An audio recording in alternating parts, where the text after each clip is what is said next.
Bienvenidos oyentes de Radio Sefarad, estas son las noticias, las comenta Jorge. ¿Qué tal, Alejandro? Vamos con los titulares. Exdiputada de Izquierda Unida acusada de financiar el terrorismo. Antonio Guterres dio la señal de alarma ante el regreso del viejo antisemitismo de ultraderecha. Netanyahu no renueva el mandato de la presencia internacional temporaria en Hebrón por actuar contra Israel. Irán se prepara para recrudecer su respuesta a los ataques israelíes contra sus instalaciones militares en Siria. Estos son los temas del día. Hoy en Radio Sefarad volveremos, como siempre, en la segunda parte con la agenda cultural. La exdiputada de Izquierda Unida en el Congreso de los Diputados entre los años 1989 y 2000, Ángeles Maestro, está siendo investigada por la Audiencia Nacional por financiar el terrorismo en Palestina, un delito castigado en España con penas de prisión que oscilan entre 1 y 5 años. Junto a otras 2 personas han sido denunciadas por una componente de Laffer Project y la Asociación Cultural Judía de Ibiza. Las 3 mujeres han sido acusadas de financiar al Frente Popular para la Liberación de Palestina, una organización considerada como terrorista por la Unión Europea y Estados Unidos desde el año 2002 a través de las recogidas de fondos organizadas por Red Roja, que eran entregadas a Leila Khaled por un total de 8.385 euros. Ángeles Maestro defiende que desconocía que el Frente Popular para la Liberación de Palestina estuviera considerada como una organización terrorista. Leila Khaled ha participado en charlas y conferencias en Madrid y en Barcelona. Sí, voy a decir quizás algo que para alguna gente se considere una borrada, pero esto de decir que una exdiputada, vamos a ver, no es alguien de la calle, una señora analfabeta, ni mucho menos, una exdiputada que estuvo en el Congreso durante 11 años, dice que no sabía que este grupo era considerado terrorista. Esto es como las mujeres de los implicados en grandes estafas que tienen su firma puesta en el traspaso oscuro de bienes y dicen, no, es que mi marido me lo puso para firmar y yo no sé nada. Esto de no saber nada es una ofensa, yo creo que a la inteligencia de los españoles. Y aparte de todo, ya la propia noticia dice así, una organización considerada como terrorista por la Unión Europea y Estados Unidos desde el año 2002. Pero, vamos a ver, Leila Khaled es una persona que pertenece a esta organización que, entre otras lindezas, ha sido la que ha secuestrado y masacrado a atletas olímpicos en Múnich de 1972. Y ella misma es famosa por haber secuestrado aviones. A ver, y ella lo cuenta, es decir, doña Ángeles Maestro, si conoce a Leila Khaled, si ha ido a alguna de sus charlas, sabrá de qué se vanagloria esta mujer, de haber secuestrado aviones. A la señora Ángeles Maestro le parece que eso no tiene nada que ver con el terrorismo, no le vino a la cabeza de que quizás lo que estaba recaudando en esta colecta que se realizó después de que saliera del Congreso y después de que ya la organización esta fuera considerada terrorista por Unión Europea, Estados Unidos y por lo tanto también España. Esto lo hizo en los últimos operativos militares en el año 2014 en la Franja de Gaza, que primero recaudó, creo que eran 5.000 euros y luego otros 3.385 y se los entregó a Leila Khaled. Esto es lo que se llama transparencia en los fondos. Tú seguramente, como todos los españoles, en el último año habremos ido al banco requeridos para que firmáramos un papelito que decía de que el dueño de esta cuenta no financia el terrorismo. Esta señora también lo tiene que haber hecho, porque si tiene una cuenta en algún banco, ha firmado eso. Y ha firmado eso sabiendo que era mentira, por lo tanto, habría que agregar a este cargo el de falsedad en testimonio público. porque estamos ya un poquito hartos de que se nos tome por idiotas. Y es el momento en que la justicia tiene que actuar con contundencia, porque estamos hablando de lo peor, financiar el terrorismo. Están pagando para que otros cometan atentados terroristas y maten a civiles inocentes, ¿vale? O sea que yo creo que esta señora y sus dos amigas, lo lamento mucho, pero tendrían que ser encerradas porque son un peligro para la ciudadanía. Si ellas están usando y recabando dinero para que la gente mate, y entre ellos, ¿quién nos dice que algo de ese dinero no habrá llegado a parar por cuestiones del destino a grupos que atentaron aquí en España y que mataron a españoles? En un acto con motivo del Día Internacional en memoria de las víctimas del Holocausto, el secretario general de la ONU, Antonio Guterres, dio la señal de alarma ante el regreso del viejo antisemitismo, la proliferación de grupos neonazis y la adopción de ideas extremistas por parte de grandes partidos políticos. La conmemoración de esa jornada se celebró en la sede de Naciones Unidas en medio de repetidos llamamientos a no olvidar las lecciones del pasado. Guterres llamó la atención sobre numerosos ataques registrados en los últimos meses, incluido el asesinato en octubre de 11 personas en una sinagoga en Pittsburgh, en Pensilvania, Estados Unidos, o las piedras lanzadas hace solo unos días contra una sinagoga de Sofía.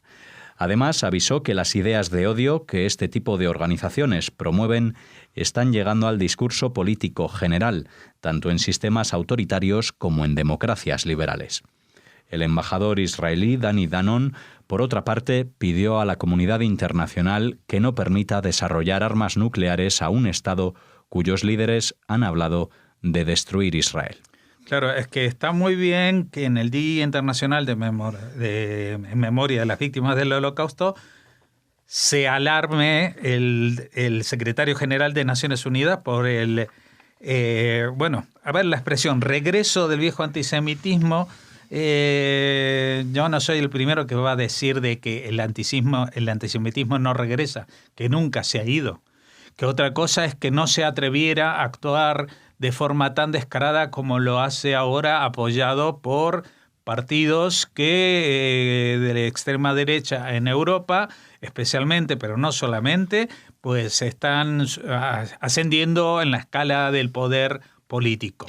Ahora, el que se alarme justo cuando surge la extrema derecha y durante los últimos 50 años nadie en Naciones Unidas se haya alarmado no por el resurgimiento, sino por el surgimiento de un nuevo antisemitismo, un antisemitismo de izquierdas en grupos que al principio estaban vinculados con el comunismo, pero que tras la caída del comunismo se vio que eran totalmente independientes e inadaptados a los cambios y que siguen en las mismas ideas conspirativas sobre los judíos que dominan el poder, la banca, que mueven los hilos de Estados Unidos para atacar a los países que presentan alternativas revolucionarias, todo esto dicho entre comillas. Por ejemplo, Irán, ¿no? Irán, que es un Estado fascista teocrático, y es el que se enfrenta a Estados Unidos porque dice que Estados Unidos es el imperialista, y en cambio habla abiertamente de destruir Israel, y allí está en Naciones Unidas, en todos los organismos, y durante los últimos 50 años, lo repito, por lo menos desde la Guerra de los 6 días, las Naciones Unidas no solamente que se han vuelto inoperantes para frenar el antisemitismo, sino que hay foros donde se han constituido en bases operativas del antisemitismo de izquierda.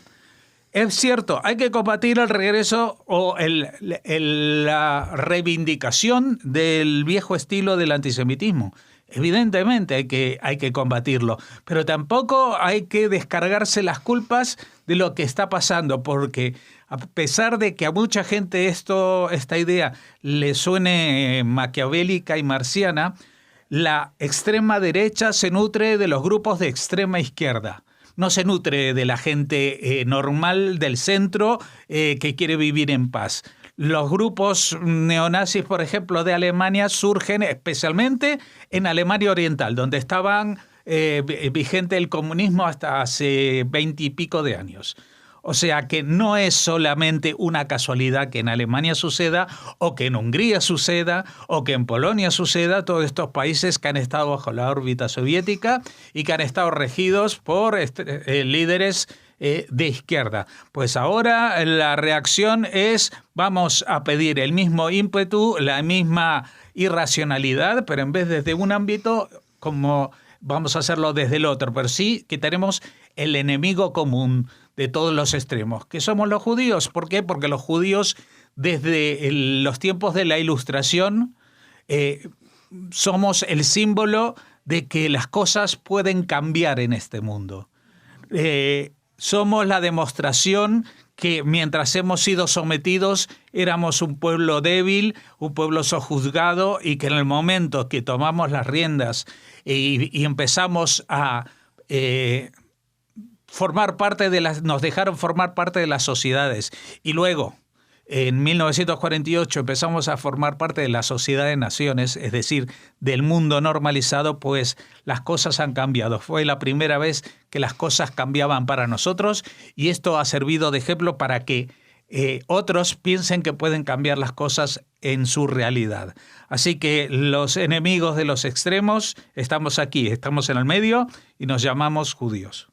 El primer ministro Benjamin Netanyahu decidió que no renovará el mandato de los observadores internacionales de la misión denominada Presencia Internacional Temporaria en Hebrón, TIP por sus siglas en inglés, al señalar que esta fuerza internacional actúa contra Israel.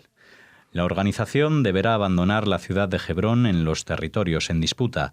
El TIP es un grupo de observadores civiles europeos que opera desde 1994, formado por representantes de Noruega, Italia, Dinamarca, Suecia, Suiza y Turquía, que afirma que monitorea la situación en Hebrón y registra las violaciones a las leyes internacionales humanitarias.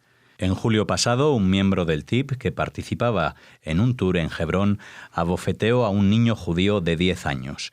El sospechoso fue detenido y el Ministerio de Exteriores lo obligó a abandonar el país. Semanas más tarde, Netanyahu convocó al comandante del TIP para una aclaración tras la publicación de un vídeo en el cual los observadores internacionales se ven pinchando los neumáticos de automóviles de colonos judíos de Hebrón. En un informe de este mes, la policía israelí se queja de que los miembros del TIP interfieren en el trabajo de los soldados durante las inspecciones de los palestinos en los puestos de control y se enfrentan regularmente con las tropas. Sí, bueno, hay gente que hoy en la noticia pues la han titulado de una manera muy tendenciosa como que Israel echa a ONGs pacifistas, etcétera, etcétera. Primero, esto de ONG pacifista tiene muy pocos visos. Y voy a decir por qué. Porque esta agrupación no está amparada por ningún organismo internacional. Son una serie de gentes que son activistas de determinadas causas pro-palestinas, o mejor dicho, anti-israelíes, que se han organizado para, desde el año 94, tener una presencia en Hebrón, y allí van representantes, pero fijémonos también los países, ¿no? Son 5 países de los que van los representantes, entre ellos Turquía, que es un país que tiene todo el tiempo conflictos con Israel. Pero no solamente eso, de Europa los que van, Suecia y Noruega, también tienen muchos enfrentamientos diplomáticos con Israel. Y si te fijas, también son los países de los cuales se han formado las flotillas estas que se enviaban a Gaza. También eran barcos que salían de Turquía, allí había representantes especialmente de países nórdicos como Noruega, Suecia o Dinamarca. Esto es una ONG disfrazada de cordero, pero que en realidad lo que pretende es entorpecer el trato y la frágil coexistencia de dos grupos humanos en la ciudad de Hebrón. La ciudad de Hebrón, por allí pasa el muro, famoso muro que divide a los territorios del resto de Israel, los territorios en disputa, porque hay un barrio judío pequeño, muy pequeño, que está totalmente a expensas de los ataques, estaba a expensas de los ataques del resto de la ciudad. Por lo tanto, allí no es una valla, simplemente, sino que es ese famoso muro que aparece en todas las fotos. Los árabes pueden pasar al lado judío. Los judíos no pueden ni siquiera ir a pasear por el lado árabe, a menos que tengan unos permisos especiales que llevan mucho tiempo conseguir. Pero bueno, no vamos a hablar aquí de la problemática de Hebrón. El tema es, la pregunta es, ¿por qué un país tiene que soportar a un grupo que se enfrenta totalmente o siempre con las autoridades y que ni siquiera son nacionales? Es decir, no son ni israelíes ni palestinos. Están ahí para sembrar la discordia, por ejemplo, con esto, ¿no? De pinchar los neumáticos de los judíos que viven en la ciudad, hacer las cosas que los árabes no se atreven a hacer porque estas personas dicen, no, yo vengo de Suiza, a mí no me van a hacer nada porque si no hay un conflicto diplomático con Suiza. Pues yo no voy a llorar mucho si no van a estar los de la TIPH. Irán se prepara para recrudecer su respuesta a los ataques israelíes contra sus instalaciones militares en Siria. El secretario del Consejo Supremo de Seguridad Nacional iraní aseguró que los misiles de precisión en manos de la resistencia en Gaza y el Líbano están dispuestos para convertir toda acción estúpida posible en un infierno de fuego. Añadió que Irán seguirá desarrollando tecnología satelital propia a pesar de las presiones de los países occidentales. El presidente israelí evaluó que Irán agravará su respuesta a los ataques aéreos israelíes contra sus instalaciones militares en Siria.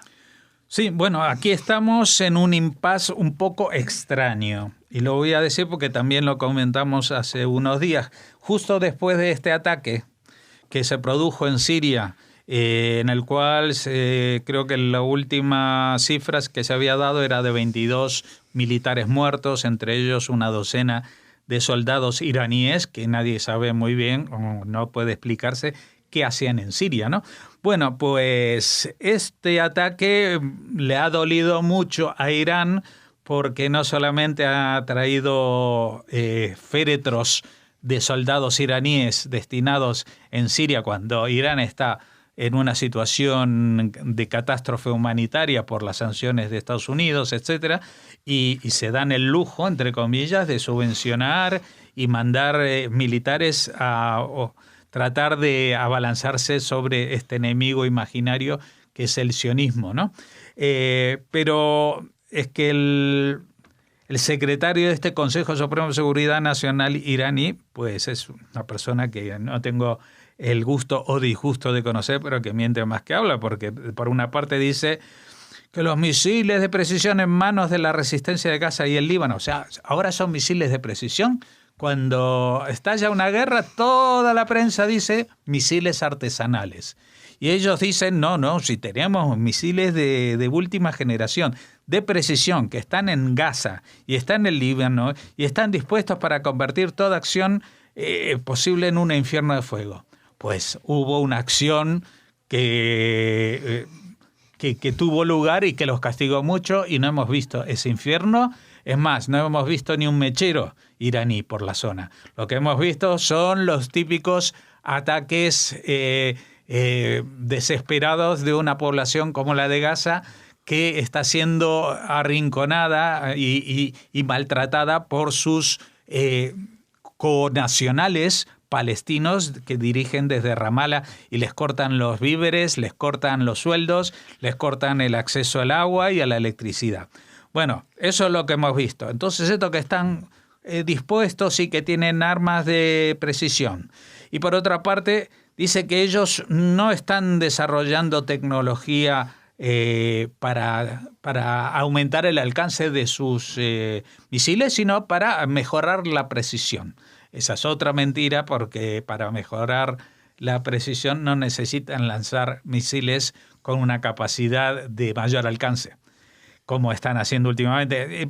Por lo tanto, el presidente Rivlin dijo que seguramente Irán agravará su respuesta porque no son gente que puedan agachar la cabeza tan fácilmente. Su ideología, sus posturas ante la vida son de todo o nada, es decir, o matamos o morimos, y esto los puede llevar a situaciones muy desesperantes para la población iraní, que mayoritariamente nunca los ha votado, o por lo menos no desde el año 79, ya que todos los comicios han sido fraudulentos desde entonces y han eliminado a cualquier opción que saliese de la República Islámica o de las manos de los y control de los ayatolás.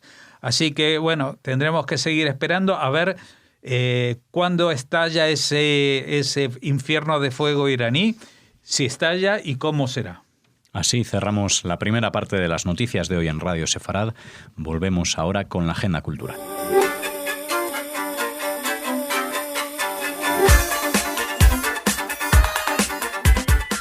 Comenzamos la agenda cultural. Hola, Raquel. Hola, Alex. Hola a todos. ¿Y lo hacemos con qué? ¿Con qué empezamos? Pues empezamos con el rey Felipe VI, bueno. que sigue siendo actualidad aquí en Radio Sefarad. Tiene protagonismo aún aquí. Sí.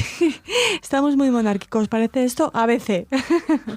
Bueno, bromas aparte, hay que agradecerle al rey, a Felipe VI, la atención que está demostrando hacia las comunidades judías y también su cuidado y su respeto al recuerdo y a la memoria de las víctimas de la Shoah. En relación a esto, ha recibido en audiencia en el Palacio de la Zarzuela a Annette Cavelli, superviviente del Holocausto, que se encuentra en Madrid, como saben ya muchos de ustedes, para participar en los actos del Mes de la Memoria del Holocausto organizados por, entre otras instituciones, Centro Sefarad Israel y la Comunidad Judía de Madrid. Ella nació en Grecia, en el seno de la comunidad sefardí de Salónica. Estuvo desde los 17 años en Auschwitz y tras 2 años y 2 meses de cautiverio, bajo las más terribles condiciones, participó en una de las marchas de la muerte que le condujo hasta el campo de Ravensbrück y desde allí al campo de Malchow. En 1945, después de haber pasado una noche en un bosque junto al resto de prisioneros, descubrió que los guardias nazis habían desaparecido, por lo que junto a otros compañeros de cautiverio alcanzó las líneas norteamericanas. Ella ofrece su testimonio desde hace muchos años, es la segunda vez que participa en este mes de la memoria aquí en España, y como anécdota contar algo que le comentó su madre cuando llegaron al andén en la estación de Auschwitz. Ella está muy orgullosa de sus orígenes sefardíes y su madre también. Por lo visto, la madre le dijo: no te olvides de que somos aristócratas. Y ella dijo: ¿aristócratas por qué? Porque somos españolas. Así que con esa anécdota que vincula aún más a Annette Cavelli con España, con Sefarad, pues seguimos hablándoles en esta agenda cultural en clave de Shoah, pero nos trasladamos a Moscú, porque allí se ha inaugurado, Alex, una exposición que se titula Ana Frank, Diarios del Holocausto, que acoge el Museo Judío y el Centro de Tolerancia de la capital rusa, y que recupera, a través de documentos de archivo y sus réplicas, la memoria de 6 niñas que vivieron los horrores del Holocausto sin perder la esperanza y la ilusión en la vida. Las niñas narran no solo el sufrimiento y las adversidades vividas, sino también algunos sueños adolescentes. Como esto ha comentado a EFE, la comisaria de la muestra, Mónica Norse, y es algo que todos los que hemos leído estos diarios, estos libros, pues podemos ratificar. La exposición comienza con la recreación de las vivencias de Ana Frank y la siguen los testimonios de las otras 5 niñas. Son Eva Heyman, Mary Berg, Ruth Alaskier, Elizabeth Kaufman y Helen Berg. que entre finales de la década de los 30 y hasta el final de la Segunda Guerra Mundial y hasta el final de la vida de algunas de ellas, bueno, pues escribieron estos diarios que son testimonios de cómo, bueno, sufrieron el Holocausto. Según explica la comisaria de la exposición, los organizadores se decantaron por los diarios de niñas y no de niños, porque ellas lograron plasmar con mayor nitidez sus sentimientos en el papel. Eso es lo que opinan los organizadores del evento. Tuvimos poco tiempo para ser felices, resume la tragedia del pueblo judío Elizabeth Kaufman en una de las citas de su diario expuestas en el recinto moscovita. El gran rabino de Rusia, Berel Lazar, recordó que fueron precisamente los soldados del Ejército Rojo los que liberaron el campo de Auschwitz y aprovechó para hacer un llamamiento a la comunidad internacional para que recuerden siempre la tragedia que les tocó vivir a los judíos y para que esta no se vuelva a repetir jamás. Muy bien, pues de Rusia ahora pasamos a cerrar la agenda desde Melilla. Sí, cambiamos de clima. A la península.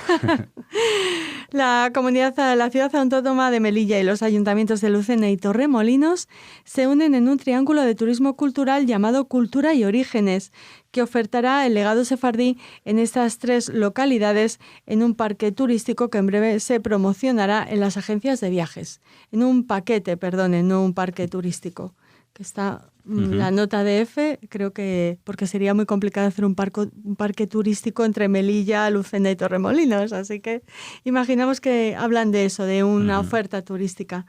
La consejera de Cultura de Melilla, Fadela Moatar, ha anunciado que firmará un acuerdo de colaboración con Lucena en Córdoba, similar al suscrito en su momento con Torremolinos en Málaga, para potenciar el legado sefardí de las 3 localidades. La consejera ha señalado que el paquete turístico de Lucena, Torremolinos y Melilla se podrá encontrar ya en las agencias de viajes, al tiempo que ha expresado su deseo de que en 2019 Melilla entre en la red de juderías de España. Así que estaremos muy atentos a los contenidos de este proyecto común que han dado en denominar Cultura y Orígenes. Bueno, pues una opción turística que puede seguramente que no tarde mucho en ver la luz. Les informaremos de ello y les esperamos como siempre aquí en radiosefarad.com, en las noticias y en otros tantos contenidos y programas.